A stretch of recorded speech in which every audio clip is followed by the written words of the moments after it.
नाजरीन आदाब, MCN Urdu news में आपका खैर मकदम है। नांदेड़ असम्बली हल्का शुमाल से MIM के उम्मीदवार फेरोज खान लाला ने अपना पर्चा नामजदगी दाखिल कर दिया है। मजलिस इत्तेहादुल मुस्लिमीन के मराठवाड़ा सदर और नांदेड़ शुमाल असम्बली हल्के के उम्मीदवार फेरोज खान लाला ने किदवई नगर से एक बड़ी रैली निकाली। इस रैली में कसीर तादाद में मुहिब्बान मजलिस ने शिरकत की। रैली के रास्तों पर जगह जगह MIM के उम्मीदवार फेरोज खान लाला की मुहिब्बान मजलिस ने गुलपोशी की।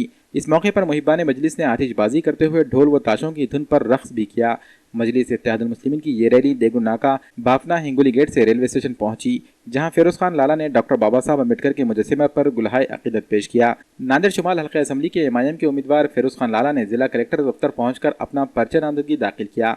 फेरोज लाला की इस रैली में मजलिस के नांदेड़ जिला सदर मिर्जा अमजद बेग, शहर सदर सैयद फसीउद्दीन, कारगुजार सदर advocate Mushtaq Khan, Mohammed Shahid, Mohammed Shakeel master, Mohammed Salim, Feroz Khan builder, Nanded हल्का जुनूब के शहर सदर मिर्जा नवाब बेग, बशीर लाला, मोहसिन सुनार, हैदर पटेल, रब्बानी भाई, मोहम्मद सिकंदर, पप्पू भाई, मोहम्मद शहबाज के अलावा सैकड़ों की तादाद में मुहिब्बान मजलिस और जिम्मेदारान मौजूद थे।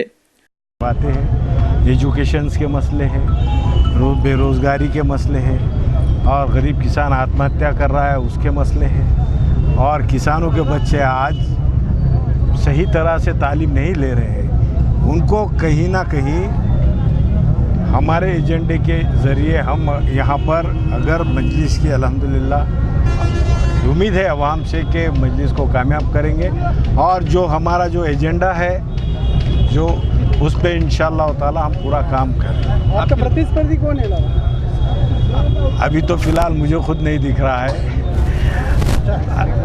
जुनूब के उम्मीदवार का नाम कब तक डिक्लेयर होगा? पार्टी है कमांड उस पर अभी फाइनल कर देंगी इंशाअल्लाह ताला। नांदेड़ जुनूब से शिवसेना के उम्मीदवार राजश्री हेमंत पाटिल ने अपना पर्चा नामजदगी दाखिल किया। शिवसेना बीजेपी की इत्तेहाद की उम्मीदवार राजश्री हेमंत पाटिल ने नांदेड़ जुनूब से अपना पर्चा नामजदगी दाखिल कर दिया है। इस इत्तेहाद में शिवसेना के साथ बीजेपी, RPI, RSP, शिव संग्राम और रजत क्रांति पार्टी शामिल हैं। राजश्री हेमंत पाटिल ने अपने सैकड़ों हामियों के साथ रैली के जरिए अपनी सियासी ताकत का मुजाहरा किया। ये रैली भुजलाल गौड़ी चौक सराफा से निकलकर चौक मुंडा महावीर चौक होते हुए दफ्तर जिला कलेक्टर पहुंची। रैली में सैकड़ों की तादाद में मर्द और खवातीन नजर आए। खासतौर पर मुस्लिम समाज के लीडरान और बुरखापोश खवातीन भी इस रैली में शामिल थीं। पर्चा नामजदगी दाखिल करते वक्त हिंगोली के रुकने पार्लियामेंट हेमंत पाटिल, शिवसेना नांदेड़ के संपर्क प्रमुख आनंद जाधव, साबिक रुकने असेंबली ओम प्रकाश पुकन्ना, जिला प्रमुख आनंद बुंडारकर व दीगर मौजूद थे। रैली में बीजेपी के जिला सदर दिलीप कंकुर्ते और शहर सदर मौजूद नहीं थे। राजश्री हेमंत पाटिल ने नांदेड़ जुनूब असेंबली हल्के से उम्मीदवारी मिलने पर खुशी का इजहार किया और शिवसेना के आला कायदीन का शुक्रिया अदा किया। निश्चित आनंद आहे या गोष्टीचा माननीय पक्षप्रमुख उद्धवजी ठाकरे साहेब आणि महायुतीचे सर्व सन्माननीय पदाधिकारी, आमचे सर्व असंख्य कार्यकर्ते आणि जनतेचे मी या निमित्ताने आभार मानते की या निमित्ताने महिला असून देखील कुठलेही आरक्षण या भानगडीत न पडता डायरेक्ट या ठिकाणी लढत करण्याची संधी मिळते आणि त्याचा निश्चित मनात एक आनंद आहे। खरं म्हणजे काम करताना महिला आणि पुरुष हा भेद मी आयुष्यात कधीच मानलेला नाही आहे। पुरुषांच्या जबाबदारीने त्यांच्याच बरोबरीने आजपर्यंत काम केलं आहे, त्याच्यामुळे मला विशेष असं वेगळं काही वाटत नाही। पण निश्चितच महिला प्रतिनिधी असतील, महिला मतदार असतील, तरुण बांधव असतील, प्रत्येकच क्षेत्रात माझा वैयक्तिक टच राहिलेला आहे, प्रत्येक क्षेत्रात काम केलेलं आहे। त्याच्यामुळे प्रत्येकाचाच, केवळ महिलाच नव्हे तर प्रत्येकजणच मला त्यांची ताई म्हणून, त्यांची बहीण म्हणून, त्यांची प्रतिनिधी म्हणून स्वीकारतील याची 100% खात्री आहे। निश्चित माननीय खासदार हेमंत पाटील साहेब यांच्या प्रयत्नातून मागच्या 5 वर्षात खूप चांगला विकास नांदेड दक्षिण मतदारसंघाचा झालेला आहे। तरी 5च वर्षात सगळं काही होणं शक्य नाही आहे। महानगरपालिका काँग्रेसच्या ताब्यात होती म्हणून आम्ही शहरात खूप इच्छा असून देखील बरीचशी कामं करू शकली नाही। त्या सगळ्या कामांना त्या संकल्पपूर्तींची अपेक्षा या 5 वर्षात मी माझ्याकडनं निश्चितच पूर्ण करेन। नांदेड़ के भोकर असेंबली हल्के से बीजेपी उम्मीदवार बापू साहब गोटेकर ने अपना पर्चा नामजदगी दाखिल किया। भोकर में राष्ट्रवादी पार्टी से बीजेपी में शामिल होने वाले बापू साहब गोटेकर ने साबिक वजीर आला अशोक चौहान के खिलाफ पर्चा नामजदगी दाखिल कर दिया है। गोटेकर ने फॉर्म दाखिल करने से पहले एक बड़ी रैली निकाली। रैली का इख्तिताम जलसे के जरिए किया गया। जलसे में नांदेड़ के MP प्रताप पाटिल चिखलीकर भी मौजूद थे। जलसे से खिताब में इन्होंने भोकर के अवामी मसाइल पर कांग्रेस को तनकीद का निशाना बनाया।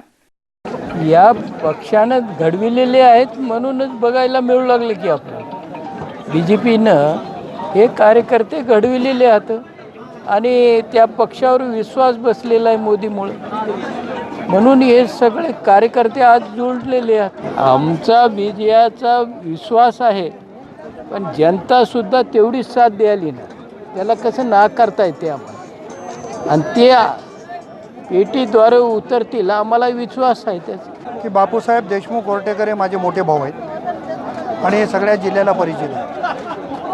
परंतु नांदेड जिल्ह्यामध्ये ज्या 9 मतदारसंघात युतीनं उमेदवार दिले त्या ठिकाणी जरी असं लोकांनी लावलं की चिखलीकर विरुद्ध अशोकची लढाई आहे तरी मला ती मान्य आहे.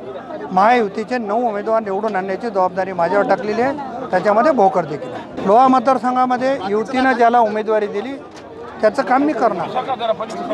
नवीन पाटलांचे कार्यकर्ते म्हणतात की त्यांनी अपक्ष लढावं. असं आहे की मी भारतीय जनता पक्षाचा खासदार आहे आणि मी माझा मुलगा असेल, माझं कुटुंब असेल, आणखी आज तरी माझ्या शब्दाच्या बाहेर नाही. उद्या काय घडेल मला माहिती नाही. मला असं वाटतं की ते करणार नाहीत, कारण त्यांना पण निवडून यायचं आहे, आम्हाला पण निवडून यायचं आहे आणि युती आहे आणि वरच्या युतीच्या नेते. तसं असतं तर माझा मुलगा अपक्ष राहिला असता. नांदेड़ कांग्रेस के बड़े लीडर बहुत जल्द वंचित बहुजन आघाड़ी में शामिल हो सकते हैं.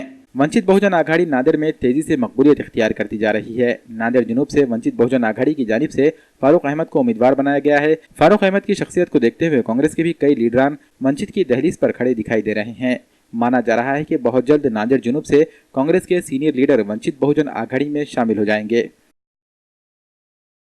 फतेहगंज इलाके में नई मीटरों की तनसीब के दौरान एक बड़ी खामी सामने आई है, जिससे लोगों में तशवीश पैदा हो गई है. बिजली की चोरी रोकने के नाम पर महकमे बिजली ने जदीद तर्ज के इलेक्ट्रॉनिक मीटरों की तनसीब शुरू की है. फतेहगंज इलाके में एक ही दिन में 5 मकानों में नए मीटर नस्ब किए गए, लेकिन बिजली चोरी रोकने के लिए लगाए जाने वाले इन मीटरों की खामी ने मकामी लोगों को तशवीश में मुब्तला कर दिया है. एक मकान में लगाए गए नए इलेक्ट्रॉनिक मीटर ने अचानक 7000 यूनिट की रीडिंग दिखानी शुरू कर दी, जिस पर मकामी लोग बरहम हो गए. मकानदार और मोहल्ले के लोगों ने MACB के मुलाजिमीन को फौरी वापस बुलाया और इस खामी की तरफ तवज्जो दिलाई, लेकिन कोई भी इसकी जिम्मेदारी लेने को तैयार दिखाई नहीं दिया. मुलाजिमीन इसे कंपनी का मसला करार देते रहे. ऐसे में मकानदार का इल्जाम है कि नया मीटर तनसीब के कुछ ही देर में अगर 7000 तक रीडिंग दिखा रहा हो तो महीने भर में लाखों यूनिट्स का बिल कौन अदा करेगा. महकमे बिजली की इस कोताही और खामी के खिलाफ इन्होंने बरहमी जाहिर की और मीटरों को फौरी वापस निकालने और दुरुस्त मीटर नस्ब करने की मांग की.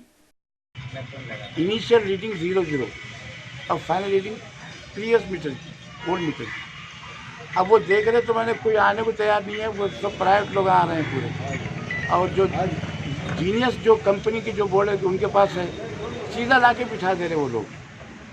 उनको कोई मैंने चेकिंग नहीं है, कुछ नहीं है.